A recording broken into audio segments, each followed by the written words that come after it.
Greetings, Earthlings, and happy First Contact Day!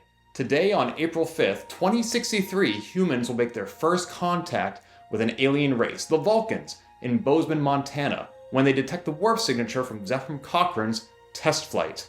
And what better way to celebrate than by unboxing Star Trek: The Next Generation complete box set on Blu-ray. This has been remastered from the original reels and made available for only $100 is what I paid from Amazon.co.uk. This is the British version, but the DVDs are region-free, so I can play them here in the USA. I saw the premiere of Star Trek: The Next Generation on TV back in September of 1987 with my dad, and it became a weekly tradition for us every week until Enterprise went off the air in 2005. I've really missed watching Star Trek, and I'm really looking forward to getting back into it. So let's take a look. So here's the box that came in from Amazon.co.uk. It actually says Amazon.it on here, which would be Italy, but I ordered it from the UK. So let's find out what's inside the box. Let's see, it's interestingly layered here. Let's get through this if we can. How odd. There we go. Alright.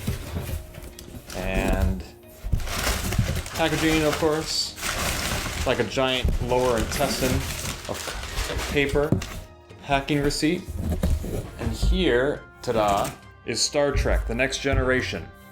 The full journey. How many discs are in here? It looks like that number 12 represents the censor's office number, so that's not how many episodes there are, or discs, but it's a nice firm case, 41 discs, all 176 episodes.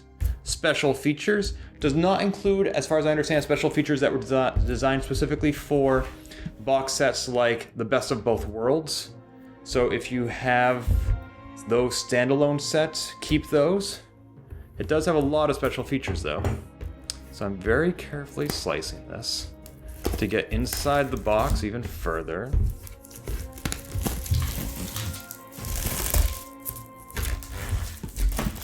Man. There are so many episodes of Star Trek that I just absolutely adore. Not many in the first season, but certainly in the 3rd, 4th, and 5th seasons, those were some of the best ones. So in here we have 2 cases, seasons 1, 2, 3, and 4, and then 5, 6, and 7. So let's slide these out. There. And here we have a little booklet, The Journey of Star Trek: The Next Generation. Tells you briefly what happens in each season, in case you're trying to look for a specific episode or plot, perhaps. Space. The Final Frontier. These are the voyages of the Starship Enterprise. Its continuing mission. Blah, blah, blah. Season 5, 6, 7, and there is the Starfleet logo. Excellent.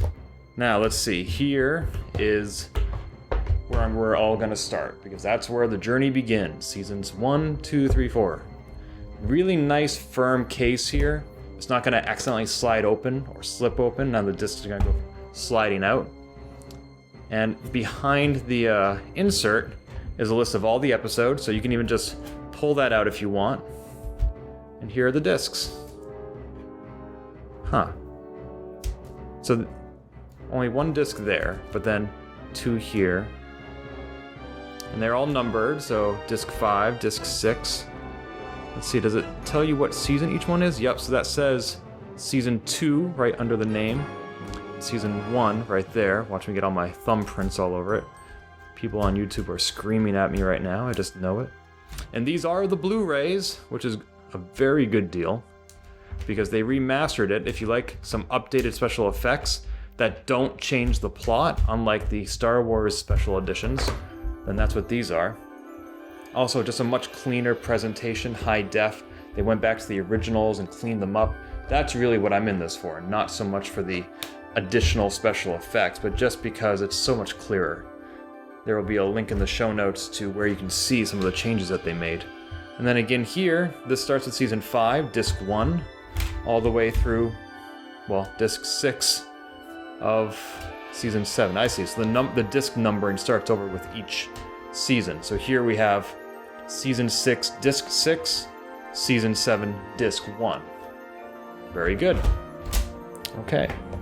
We also have some thumbnails here of some of the highlights from that season, or that box set anyway. There are only 3 here. That looks like All Good Things. That looks like maybe Descent. And I don't know which one that is. It's just Riker and Worf staring at each other. I wonder what sort of undertones are being presented there. That's obviously the Best of Both Worlds, and that's one of the Dixon Hill episodes.